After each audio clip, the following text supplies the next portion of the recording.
Ladies and gentlemen, thank you for patiently waiting and welcome to the Q1 FY22 earnings conference call of Bodal Chemicals Limited.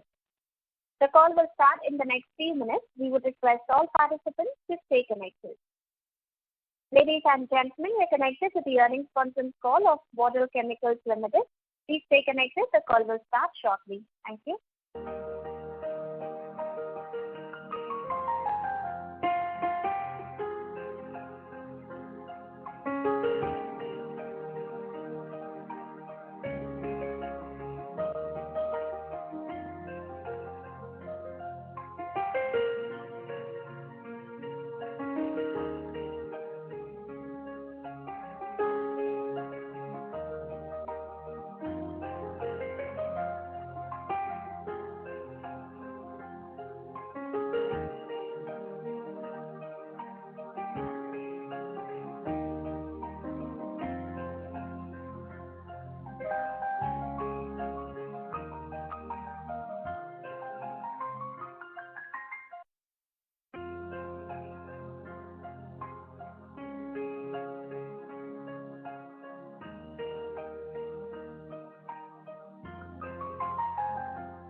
Ladies and gentlemen, good day and welcome to Q1 FY22 earnings conference call of Bodal Chemicals Limited. This conference call may contain forward-looking statements about the company which are based on the beliefs, opinions and expectations of the company as on date of this call. These statements are not the guarantees of future performance and involve risks and uncertainties that are difficult to predict. As a reminder, all participant lines will be in the listen-only mode, and there will be an opportunity for you to ask questions after the presentation concludes. Should you need assistance during this conference, please signal an operator by pressing star then 0 on your touchtone phone. Please note that this conference is being recorded. I hand the conference over to Mr. Ankit Patel, Executive Director of Bodal Chemicals Limited. Thank you, and over to you, sir. Thank you very much. Good afternoon, everybody. On behalf of Bodal Chemicals Limited, I extend a very warm welcome to everyone for joining us on our call today. On this call, we have our CFO, Mr. Mayur Upadhyay, and SGA, our investor relations advisors. I hope everyone has got an opportunity to go through the financial results and investor presentation, which has been uploaded on the stock exchanges as well as our company's website. We will give you a quick overview on recent developments of our company, and then Mr. Upadhyay will walk you through the financial performances for the quarter. We are a 3-decade-old organization and have been recognized as integrated dyestuff chemical manufacturer in global market. We are one of the largest manufacturers and exporters of chemical products in dyestuff, dye intermediates and basic chemicals and its variants. Over the last few years, we are moving up the value chain and working towards diversifying the business from our core dyestuff, dye intermediate business to other specialty chemical products like benzene derivatives and chloralkali products. We are moving forward with a very focused mindset and adding additional capacity across multiple products. The performance for the quarter, overall performance for the quarter has been marginally impacted as we were working with the limited workforce in the month of May due to sudden spike in COVID cases. For Q1 FY22, total income on consolidated basis stood at 428 crores. Whereas on the standalone basis, total income stood at 394 crores. We will touch base each business verticals and the recent developments. Dyestuff. We are producing around 175 variants of dyestuff, which are principally used as raw materials in textiles, leather, paper and other dyestuff consuming industries. Textile industry constitutes around 80% of the total dyestuff demand. Dyestuff business has been moderate in the last financial year as demand has been soft due to pandemic. Although we are seeing a sign of demand recovery over the last couple of months. For Q1 FY22, dyestuff segment contributes around 31% of our total revenue. In terms of production, we are among the top 3 manufacturers in India and are in good position to recover as demand revives. We are happy to announce that our liquid dyestuff has also contributed well during the quarter. Dye intermediates. We produce around 25 dye-intermediate products and are the leading player in domestic market. More than 40% of dye-intermediate capacity is captively consumed for various dyestuffs, which gives us a cost competitive advantage. In Q1 FY22, the average price of vinyl sulfone was around 259 rupees per kg and HFC was around 404 rupees per kg respectively. For the quarter, dye-intermediate segment contributed around 36% of our total revenue. Basic chemicals. We manufacture many basic chemicals like sulfuric acid, chlorosulfonic acid, oleum, beta-naphthol, acetonolide, etc. These chemicals are used as key raw materials for production of dye intermediates, which is highly beneficial in terms of improving profitability of the company. 48% of our basic chemical capacity are captively consumed for dye intermediates production. Thionyl chloride has witnessed good production performance during the quarter and expect the momentum to continue in FY22. Our overall basic chemical segment contributes around 13% of total revenue. Chlor-alkali business. During the quarter, we have successfully acquired our Rajpura Punjab unit from Mawana Sugars. This unit produces chlor-alkali products including caustic soda, stable bleaching powder, hydrochloric acid, etc., which has contributed well with the revenue of 49 crores for Q1 FY22. The key product, caustic soda, has a capacity of 82,500 tons per annum, which with 70% of would be operational for the FY22. This unit is currently going under technology upgradation to inch up the capacity to 99,000 tons per annum and significant reduction in the power cost. This unit already has very strong client base and has been supplying to leading companies like HUL, Nestle, IOC, HPCL, Vardhman, Trident, etc. We expect this unit to generate additional revenues of around 300 crores at optimum levels with EBITDA margins in the range of 20 to 22%. Benzene derivatives and sulfuric acid at Saykha. Our Saykha Greenfield project is in progress and we are planning to bring it on stream by Q3 FY23. Under benzene downstream products, we will be manufacturing MCB, ENCB, ONCB, MNCB, DNCB, TNA, 2,4-DNCB and MPDSA, which are used in chemicals, spars and agrochemicals. The capacity of sulfuric acid and derivatives will be 340,000 tons per annum, which will include sulfuric acid, oleum 23, oleum 65, liquid SO3, chlorosulfonic acid and SO2. We will set up 4-step integrated product chain, which will lead to the cost efficiency, better productivity and higher margins for the company. We expect this project to generate additional revenues of around 550 crores at optimum utilized levels and EBITDA margins of 15 to 18%. In other developments at Bodal, production of PCCA has been stabilized and has contributed around 18 crores, which is 4% of total revenue. We expect this momentum to continue. We have multiple trading and marketing subsidiaries to penetrate new geographies and clients. Comparatively, all key subsidiaries have performed well.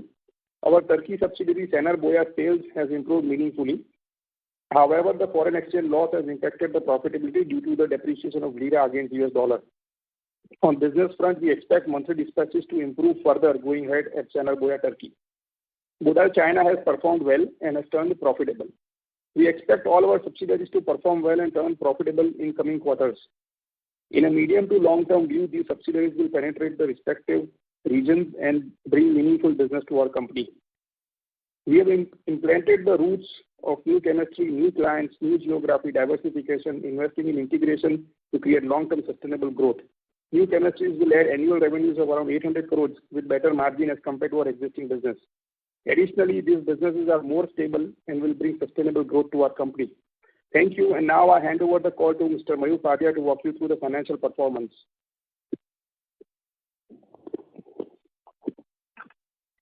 Good afternoon, everyone. Our business has marginally impacted as we were working with limited workforce in the month of May due to sudden spike in COVID cases. Although we were able to register a healthy business for the quarter, our standalone performance for Q1 FY22 are as follows. Total revenue for Q1 FY22 stood at 3,940 million. Performance on year-on-year is not comparable due to nationwide lockdown in Q1 FY21. EBITDA stood at 539 million in Q1 FY22. Net profit for the quarter stood at rupees 301 million. Our consolidated performance for the quarter is as below. Total revenue stood at rupees 4,282 million. Out of total revenue, 35.6% were contributed by export, whereas balance 64.4% were contributed by domestic sale. EBITDA stood at rupees 553 million in Q1 FY22. Net profit for the quarter stood at 288 million. Turkish lira has been volatile, especially in the month if April.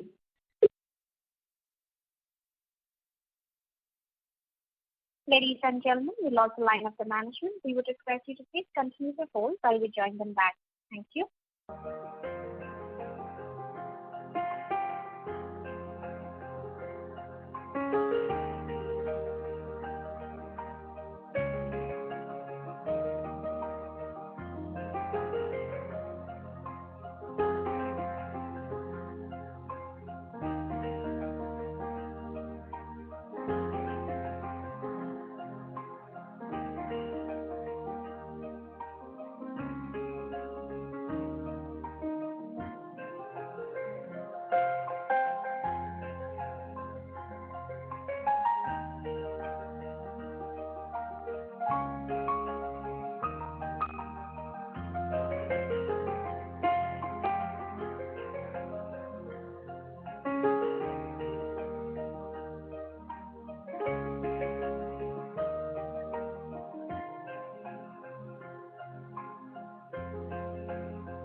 Ladies and gentlemen, thank you for patiently waiting. We have the management back in the conference. Over to you, sir.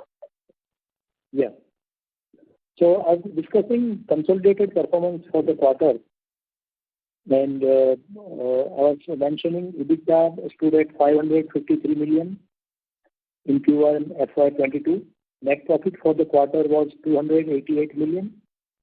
Turkish lira has been volatile, especially during the month of April, and it has impacted Fenergoya's result. And there was a mark-to-market exchange loss of about 20 million. This has impacted our consolidated financial. On the subsidiary front, SPS posted revenue of 310 million. Our Bodal Chemical Trading Private Limited subsidiary has reported a revenue of 21 million. Fenergoya's performance was notable during the quarter, which has reported total income of 231 million. Total income from Chinese subsidiary was rupees 154 million.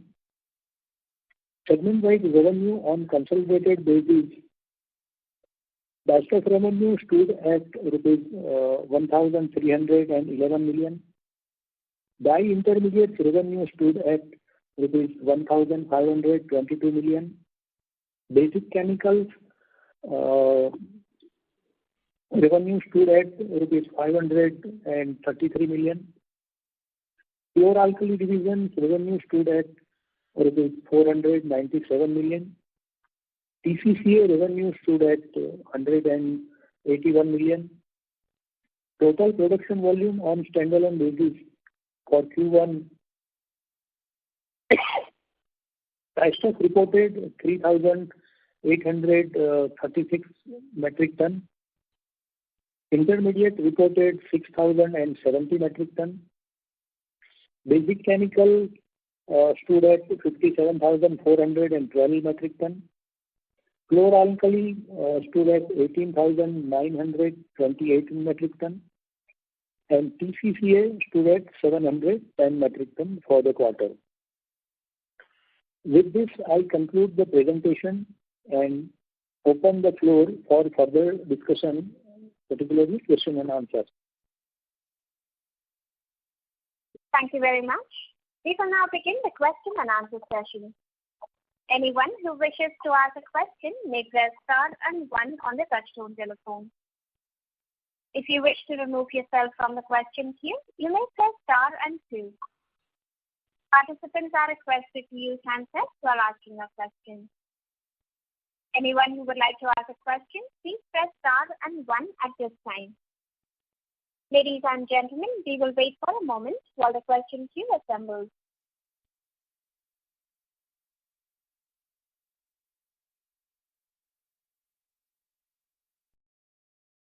The first question is from the line of Bhavesh Chauhan from IDBI Capital. Please go ahead.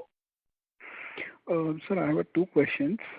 First is on margins. What kind of margins do we see that are sustainable in our current business? EBITDA margin I'm talking about. Yeah. In our current business, we consider about 13 to 15% margin is something very much sustainable, considering all the initiative company has taken for its growth and its integration. Okay. And sir, with regards to our expansion plans, I believe, sir, we are moving towards becoming more of a specialty player. So I would like to know that in 3 years' time, how much portion would be specialty and how much would remain commodity? I mean, if some ballpark in terms of sales, 80-20, 50-50, whatever. So the current growth plans should be executed in next 6 to 7 quarters. And post that, we are targeting around 800 to 900 crores of turnover from both the main growing areas. And post, so in about 2 to 3 years' time, we are targeting around 25 to 35% of specialty business in the totality. Okay. And what kind of margins that would have, that specialty part, 25 to 30%? We are targeting around 18 to 20% in the specialty business. And overall, so chloralkali, we should achieve around 20-25%. And the new specialty should be around 20, and the existing is around 13 to 15%. So overall, we are targeting around 17-18% EBITDA. Okay. And sir, those products will be newer for us. Are we hiring new people for that? And what about on the client side? Are we looking for new clients, or will it take time for us to find clients for that? So same thing.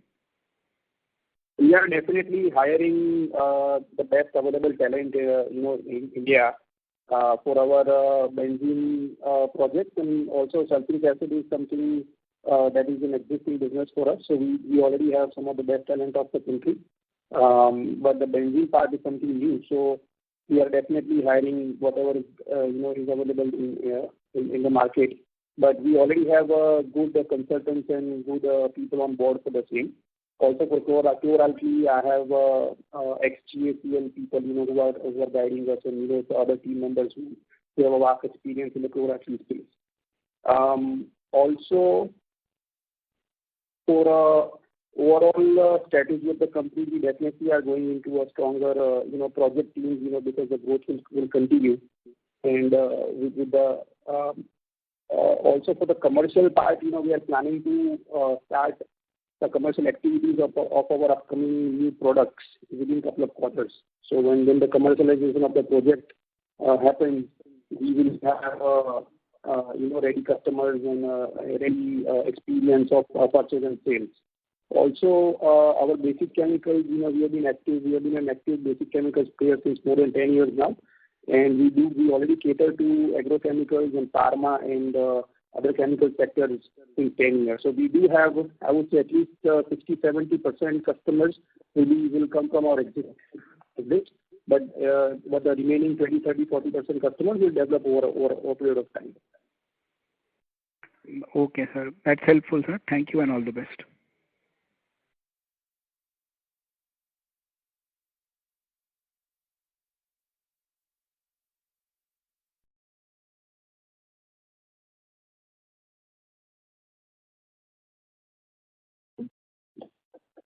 Any other questions, sir? No. I said thank you and. Thank you. Anyone who would like to ask a question, you may press star and one. The next question is from the line of Aditya Khetan from Stewart & Mackertich. Please go ahead. Aditya Khetan from Steward and Marketers, your line is in the talk mode. Please go ahead with your question.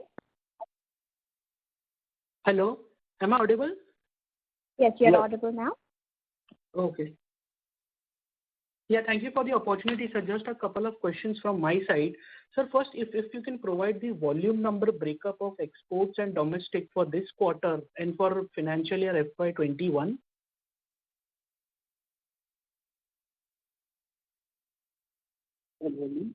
This quarter,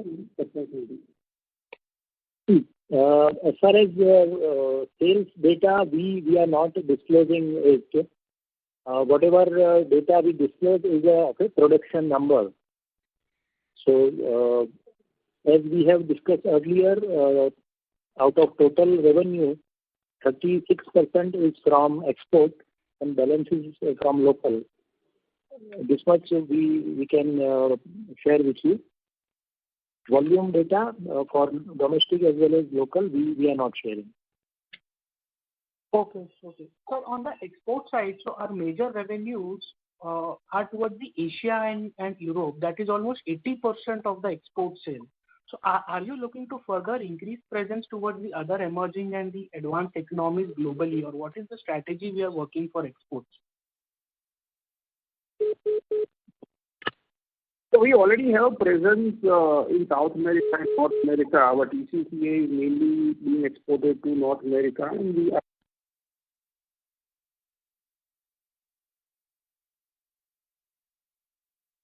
Ladies and gentlemen, we lost the line for the management. Request you to please continue to hold while we join them back to the conference.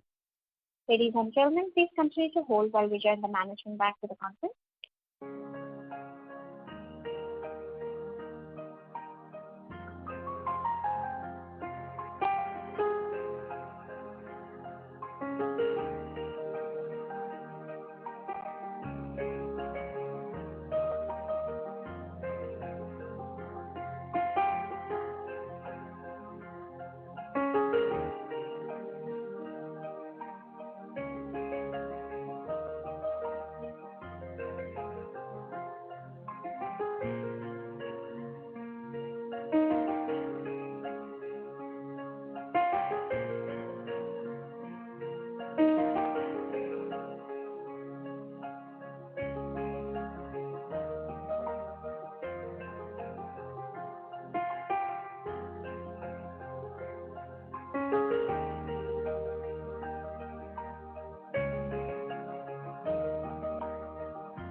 Ladies and gentlemen, thank you for patiently waiting. We have the management back in the conference. Over to you, sir. Yeah, we apologize about this disturbance. I don't know what is happening. We are now on a different line, so hopefully this will not have a disturbance again. To answer Aditya Khetan's question about export, the textile and other applications mainly are present there in Europe and Asian countries only. But we do have a market in South America which we cater to as far as our dye stuff is concerned since many years. Also in North America, our majority of supplies of TCC are done to North America because we have the EPL license to supply in the US. So we are definitely opening more territory. We also supply some of our liquid dyes to African continent and also to Australia. So overall, we are present almost everywhere globally. And the idea to open our marketing subsidiaries in China, Indonesia, Bangladesh, etc., is that only to have direct business in such areas. And our Turkey Senerboya has also been doing very well. We've had increased volumes over last few quarters. So I think things are looking good as far as our marketing subsidiaries go and our exports goes. Okay, sir, in FY21, so roughly around 33% of sales was from exports, and this is down from 44% in FY19. So how you see this in the next 3 to 5 years to move again, so going back in the range of 40 to 45%, or the focus would be more on the domestic only? Our export will go down because our chlor-alkali business, which we have recently acquired, that is completely a domestic business in North India. So that will not contribute. Plus, our Saykha greenfield projects, where sulfuric acid and derivatives is again a domestic business. In benzene specialty derivatives, there is some export potential. But the new 8 to 900 crores of revenue, I don't think we will be doing more than 15-20% of exports from that. So once that is added in 2 years of time, our overall export will probably come down to 20 to 25%. But at the same time, we will also be growing brownfield projects, most likely in the dye-stuff sector. So we'll add some export from there. But overall, if I talk about next 3 to 5 years, our exports will go down. But if you consider in absolute number, it will increase, because our dye-stuff production is at present about 55% level. So once we reach to about 75% level, then in absolute number it will increase. But in proportion to total number, yes, percentage-wise there will be decline. Okay, sir, got it. Sir, next question is on the other expenses. Other expenses in this quarter has gone up materially. On sequential basis, it is up by almost 50%. How much is the one-off, and what is the sustainable number which we can work with? No, in current quarter, there is no any exceptional number is there. So this much we can consider is something sustainable. But sir, in this quarter, our other expenses as a percentage of sales is almost 29 to 30% as compared to our normal range of 22 to 24%. So definitely there is a jump in the other expenses. So I just want to understand, is this the sustainable number which we could work going ahead, or what is the factor that has led to such sharp jump in this quarter? We can do one thing. I do not have an exact number, so you can connect me offline. We can discuss it in detail later on. Sure, sir. Sir, just one more question. Sir, in this quarter, our chlor-alkali capacity that has operated at 92% utilization levels, is this number correct, sir? 92% utilization for chlor-alkali business? No, chlor-alkali, our present capacity is 82,500 metric ton.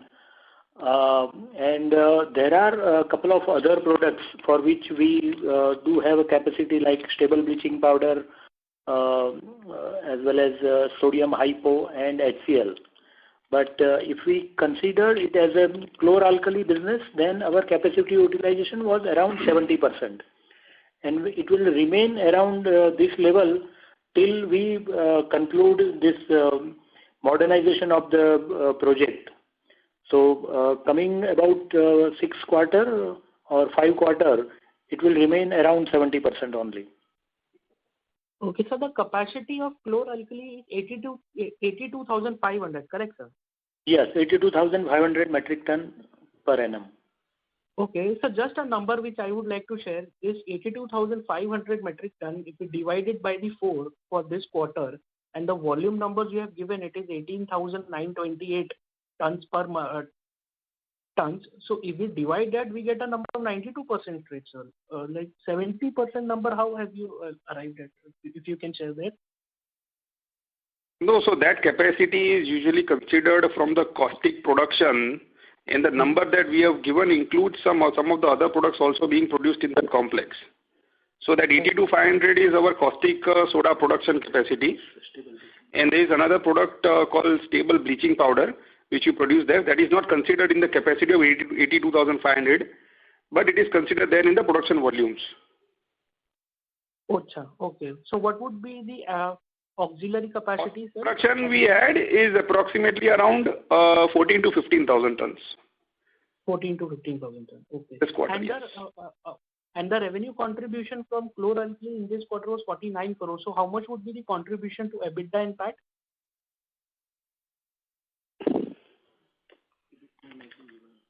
EBITDA, we were negligible EBITDA positive for this quarter. Okay. So What else did you ask? Okay. And this is because of the older technology, so that we would be upgrading post that, like, so the complete Yes, plant. this is absolutely because of the older technology. There are two issues. One is that we are not able to run the plant at 90% because it requires a lot of investment into the older technology. So we have decided to run it at around 70% until we upgrade the latest technology. And when the latest technology comes in, we are looking at least 30-40 crore overall positivity added in the EBITDA numbers. This is a conservative number. It could be much higher than that also. Got it, sir. Thank you, sir. That's all from me. Thank you. Anyone who would like to ask a question, you may press star and 1. The next question is from the line of Arush Oberoi from Victor Delta Securities. Please go ahead. Thank you for the opportunity, sir. I have a couple of questions. So, wanted to know what is the current scenario of dye stuff prices in India?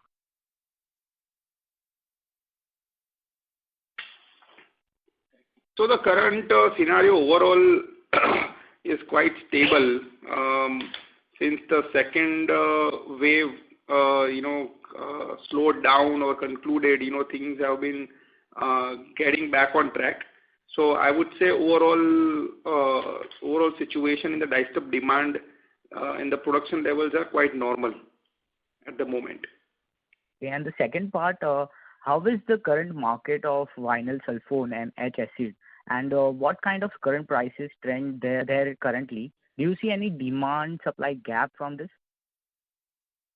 So H-acid and vinyl sulfone are the main key raw materials to produce the dye stuff. And as I said, the dye stuff demand is quite normal. So H-acid and vinyl sulfone are directly linked with the dye stuff demand in the market. So I would say that the demand for the H and VS is also quite normal. I do not see much of a gap currently between the demand and supply of H-acid and vinyl sulfone. And the current price of H-acid is around 370 to 375 rupees per kg. And vinyl sulfone is 225 to 230 rupees per kg. Okay. And how is the textile market shaping up for us? And are we receiving any inquiries pre-COVID level for our dye stuff and dye intermediate products? In dye stuff particularly, we are, I would say, at around 75-80% back to the pre-COVID levels. We had reached about 65% of utilization in the dye stuff business earlier. But now in this recent quarter, we were at around 55%. So there is definitely room, and dye stuff, textile industry overall is showing good signs only. I think the good volumes are definitely back because of overall disturbance across the globe has minimized. So I think in coming time, I think COVID also at the moment doesn't look like a big threat anymore, at least production-wise or economy-wise. So I think in coming quarters, things should be back to pretty much normal.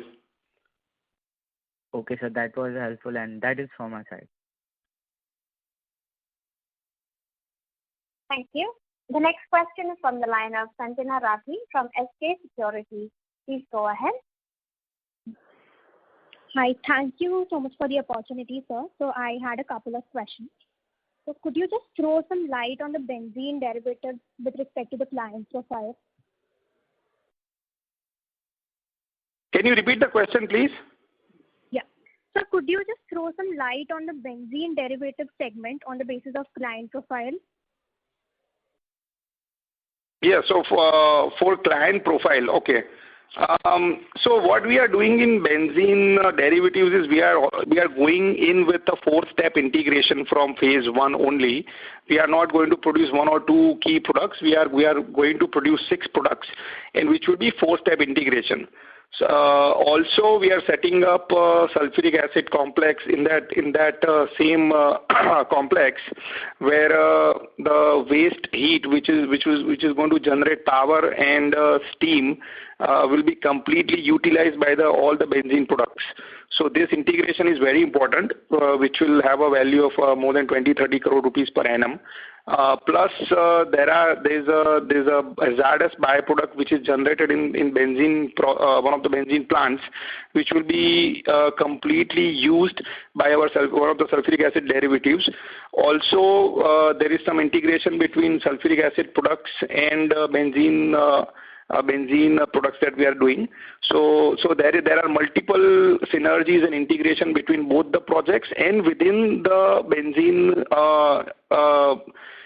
derivatives also. So in benzene, as I said, we are doing 4th step. We are going to produce MCB, from which we are going to produce PNCB and ONCB. PNCB has a main application into dye stuff, dye intermediates, mainly into pharmaceutical. Main area is paracetamol. And ONCB has a good application again into dye stuff and agrochemicals. So those are the 2 products which will be using captively, because we use PNCB captively, and we are going to produce something. We are going to produce OA, which is produced from ONCB, which again we use captively in our dye stuff, dye intermediate business. From PNCB, we are going to produce PNA and 2,4-DNCB. So currently we consume a lot of PNA. So again, that will be linked to our dye intermediate business.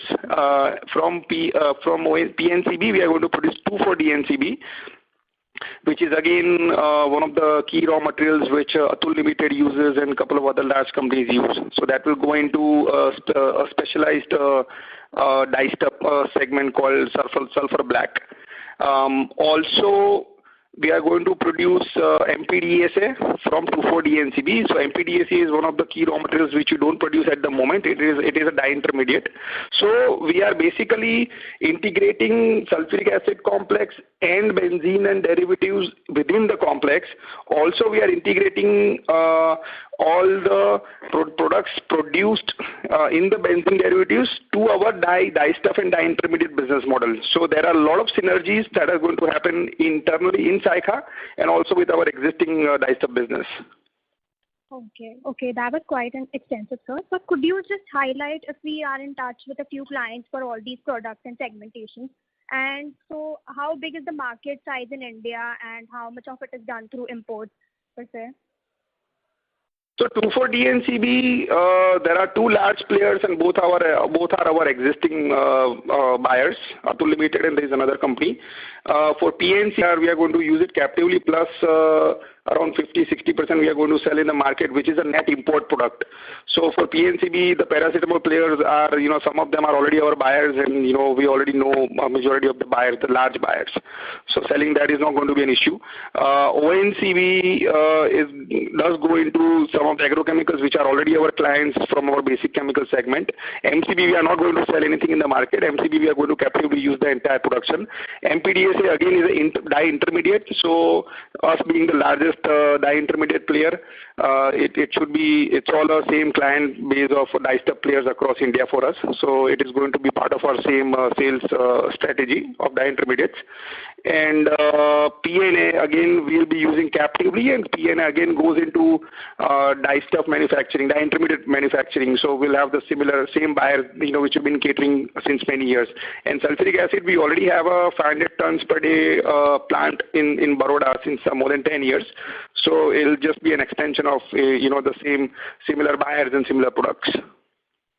All right. So, one more question I had. So when it comes to TCCA segment and thionyl chloride business, so how are these verticals performing? Like, are these verticals profitable, or could you just throw some colors on its end application and expected revenue on the annual basis? So TCCA has a main application into cleaning pools, swimming pools, and India does have a sizable market, but we sell it to the premium market, which is the US, and we've had a special permission certificate to sell the TCCA in the US. So which is again a premium market. In Indian market is normally catered by a lower quality product, which is usually imported from China and etc. countries. So TCCA has turned profitable for us since the previous quarter, and we are looking at increasing, debottlenecking some of the things in the plant and maybe increase the capacity by 30% in coming 1 or 2 quarters. For TC, thionyl chloride, that has main application into dye intermediates and agrochemicals. So it is one of the key raw materials for vinyl sulfone and also for the agrochemicals. So all the large players of agrochemicals are our buyers, and so TC also has been running profitable since almost since the inception. Okay. So actually, we have already discussed something on the chlor-alkali businesses capacity utilization. So do you mind just explaining a bit about the products apart from caustic soda and maybe the end users and applications for the following products? So there are other than caustic soda, there is chlorine that is being produced at our chlor-alkali plant in Punjab. We have 5 adjoining pipeline buyers, which is very important for chlor-alkali plant. So about 50% of our chlorine is sold via pipelines to those buyers, and the other remaining 50% is sold via tonners, cylinders to the North Indian territory. Which again has a application into food processing and textiles and paper mills, etc. And there are many sizable large players in North India. So we don't have to sell even into Rajasthan. We are comfortably selling all our volumes from UP to Haryana to Himachal and Punjab and Jammu and Kashmir. So that those areas have a good market, and the market is also growing. There is another product called stable bleaching powder. So we are currently in the process of expanding that plant also. Since it is a brownfield expansion, it is going to cost us very less. And we are trying to become India's 3rd largest player in that segment, where Grasim Industries is the largest player. And we are planning to increase our capacity by around 60-70%. So that should also be operational in about 6 months' time.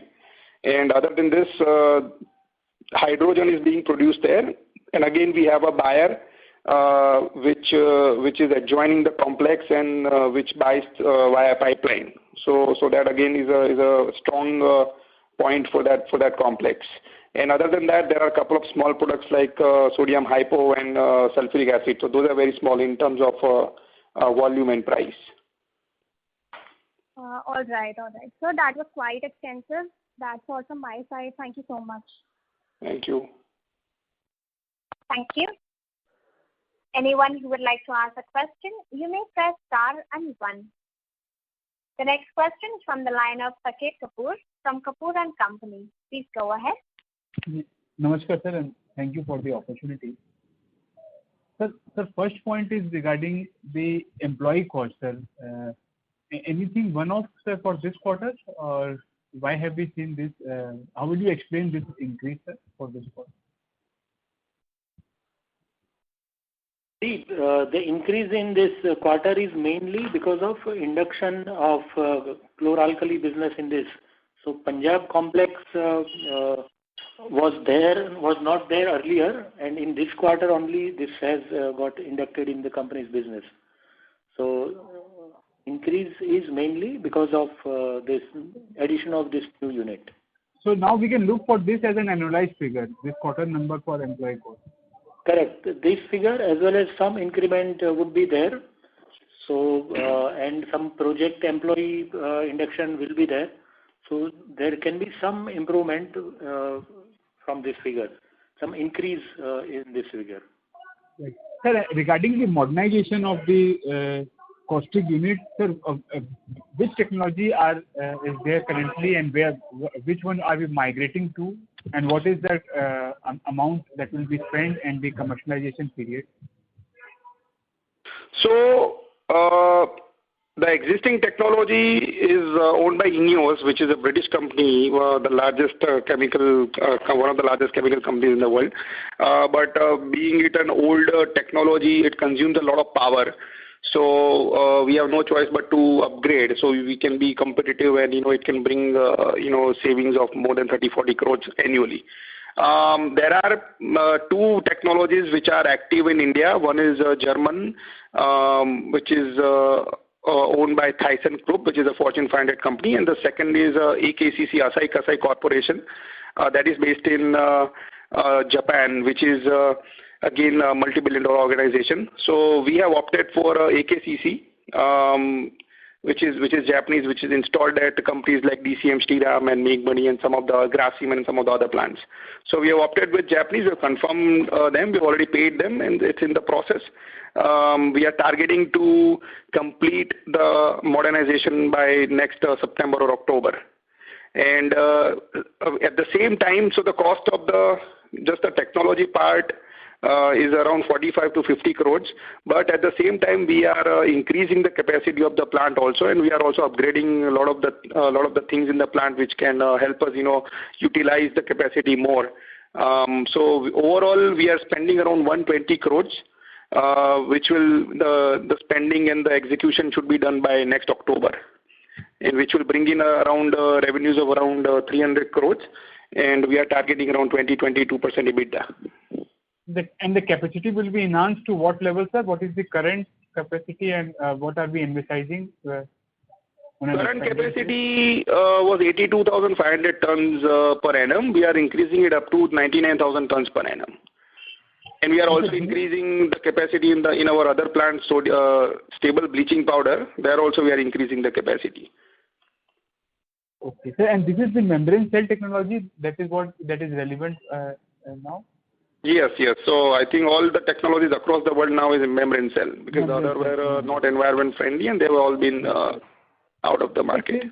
Since that power is a very dominant cost in the caustic soda industry, so what steps are we taking to lower the cost of production in the form of power and fuel cost? Whether any investment in the renewable segment we are planning? So we have explored the possibilities of solar power, because we do have a luxury of a lot of land in the Punjab complex. We are studying that market, what the cost is, and how the state government and the electricity boards are offering. But since we are committed to modernization and expansion project for now, we are not planning to do any further capex for Punjab. In states like Gujarat and Maharashtra, the power cost from the electricity board is more than 7 rupees per unit. So that's why the plants here usually go for captive power plants. But in North, captive power plant concept is not very popular, or not the best economically viable, because the Punjab state is already offering us around 6.3 rupees per unit. So they are already offering us a subsidized rate.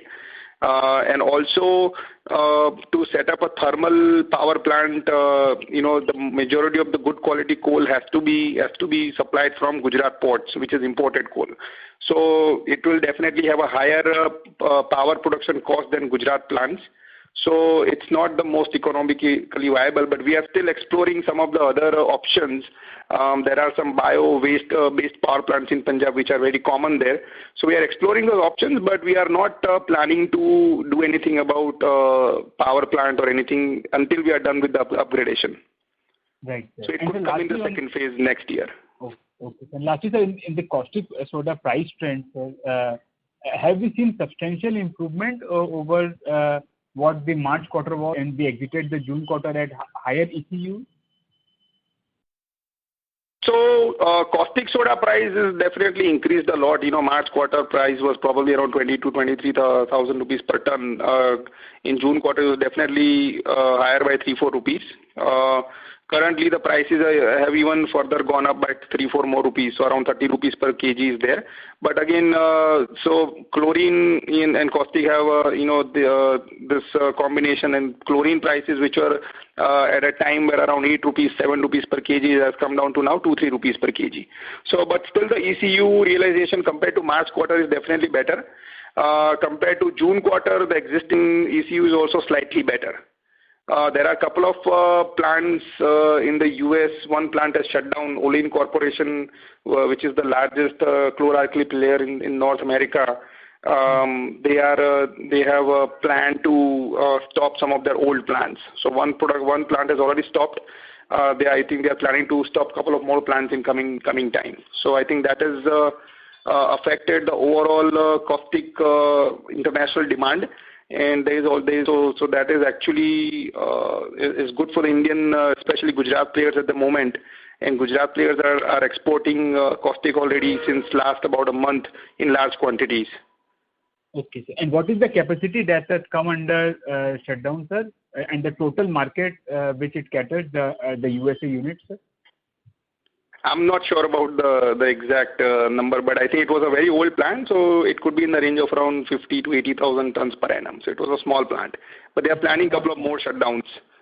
So like 3 years back, when there were 15, 16 plants shut down in Europe, and in Houston there were some issues. So I think there also some plants were shut down for a few months. So because of that, the caustic prices went from 25, 27 levels to 50 rupee levels. So it does this American and European plants definitely have an effect if they shut down temporarily or a long term. Yes, sir.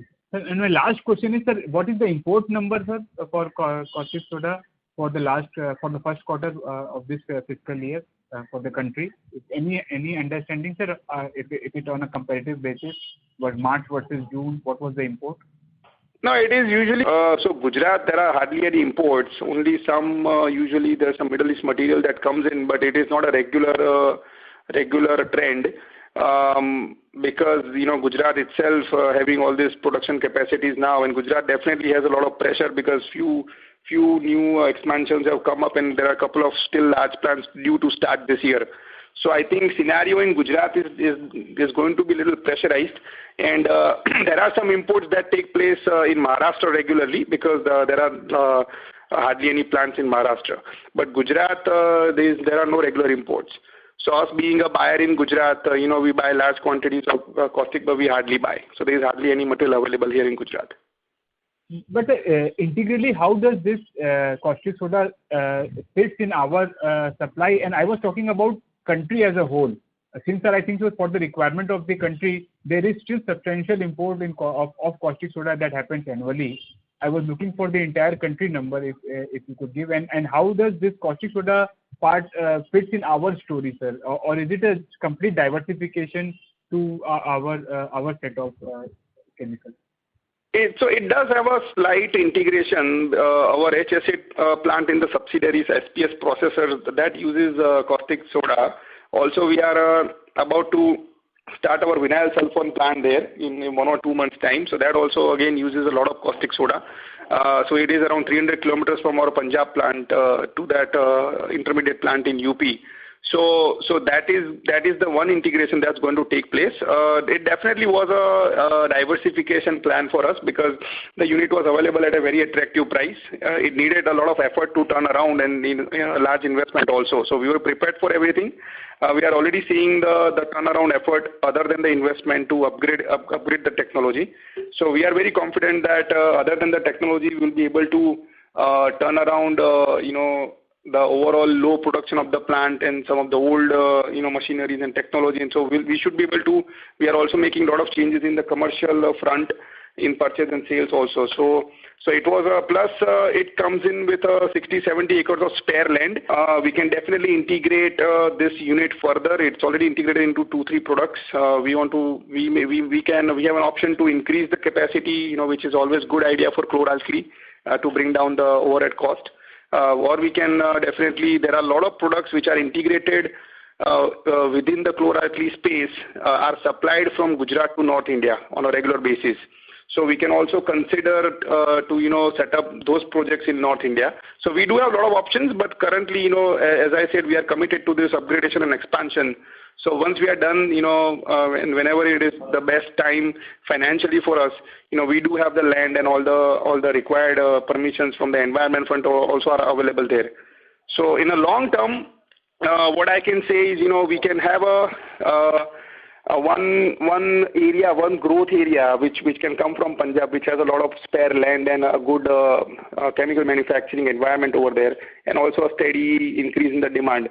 So it could be, maybe 600 to 800 crores of turnover, block for us that can come from Punjab. And again, we are already working on Saika, which is going to bring in 500 crores of revenue. Again, we are not utilizing the total land there. So we are planning to further integrate and bring in more products in Sayakha also. So we also have a 10-year plan there. So again, that can become again 1,000 crore plus block for us. And our existing business also has some brownfield possibilities. So overall, we are putting together 3 different sites. One is Greenfield, Sayakha, one is our existing dye stuff business, and third will be Punjab. Thank you. I would request Mr. Kapoor to rejoin the queue for follow-up questions. The next question is from the line of Chintan Shah, an individual investor. Please go ahead.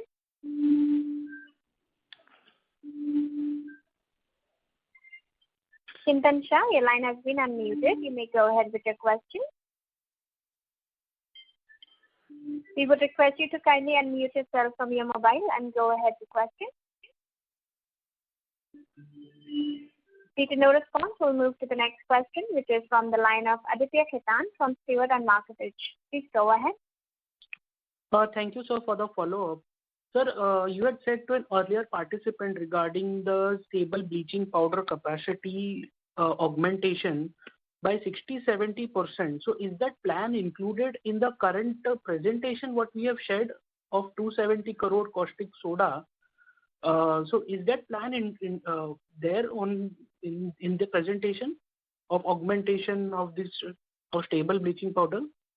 Yes, it is definitely included. It is not a large investment because all the infrastructure is available there. We don't have to construct anything new. We just have to order some of the machineries, and it is a batch type process. So we've already placed orders, and since it is a brownfield, not a big investment, so we should be able to do it in 6 months' time. So current capacity is around 80 tons per day, where we are operating at around 75%. We are planning to take the capacity up to 120 tons per day, and because it is a batch type, the 80% utilization is a good number. Got it. And sir, just one more question on this 2 expansion of benzene derivatives and this chloralkali. So when we look at the ROC calculations for both these projects, like I had done my own calculations, I found that the return on capital employed on both the projects, so post-tax ROCs are not more than 12% in each of the projects. Is this calculation correct? And secondly, and what is the management assumptions here, and where we can think like if these projects are not adding value to the capital, what is the use? And just if you can share some light on this. So we are definitely targeting better ROCs than that, but just as a future possibilities, we are just trying to be conservative. That's the only approach that we are going ahead with right now, because there are a lot of volatilities in the market. There's still a lot of time to go. So basically, we are just being a little conservative. But overall, we feel that sulfuric acid and derivatives, with all this growth coming in from agrochemicals, pharmaceutical, and mainly chemicals in the PCPIR, where we are setting up the plant. So I definitely see a very solid growth, very solid demand for all those derivatives and sulfuric acid. So that's one. And in benzene space, we are definitely replacing. Half of our products are definitely imported in big volumes. So we are planning to replace, this indigenous production with the exports. And also, all the benzene products are linked with our dye intermediate business, which will definitely add some more margins for us. So not to include it all, since we are doing a lot of things at the same time. Right now the focus is all on the execution, on time, and to produce the quality product. I think marketing wise we have no issues at all, as about 70-80% market we already are related to. So numbers should definitely be better. It's just that we are being conservative. Got it. So just one last question. Sir, in the benzene derivative chain, majorly we are making MPDSA as the final product, because others, MCB and PNCB, so they are mostly 100% captive only. So in this total capacity of 79,000 tons, how much would be the MPDSA finished product capacity figure would be, if any ballpark figure you can give, sir, for this MPDSA final product capacity?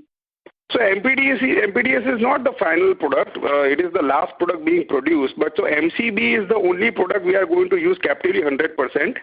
In ONCB and PNCB, in ONCB we are only using around 30 to 40% captively. So it will be sold about 60-70% in market. In PNCB we are going to use about 40-50% captively. So again that will be sold in the market 50 to 60%. Same thing with PNA. We are going to use only about 20%. So about 80% will be sold in the market. And again, PNCB, we are going to make 2,4-DNCB. And 2,4-DNCB, again, we are only going to use about 20%. So the remaining will be 80% will be sold in the market. So there are all, except for MCB, there is revenue coming from all the products. Sir, from the 2,4-DNCB will be, again, MPDSA will be used for our dye intermediate business. And there again, we are only going to use about 20%, 20 to 30%. So MPDSA also again will be selling in the market. In the presentation is 90% captive consumption. So only 10% we are selling, right? For 2,4-DNCB. No, I think I don't know which number you have seen. I'll have to check again. But there is no 90% captive consumption. Only MCB is the only product where we are going to consume all of it. Everywhere else, in any of the products, I don't have more than 40-50% utilization anywhere. Okay, sir. Got it. No worries. Thank you, sir. Thank you. Thank you. Ladies and gentlemen, due to time constraints, that was the last question for today. I now hand the conference over to Mr. Ankit Patel for closing comments. So, thank you very much, Mr. Mayur Bhai and our advisors. And if you have any other questions which have remained unanswered, you can contact us directly to Mayur Bhai or myself, Ankit Patel. Thank you very much. Have a good evening. Thank you. On behalf of Bodal Chemicals Limited, that concludes this conference. Thank you for joining us, and you may now disconnect your lines.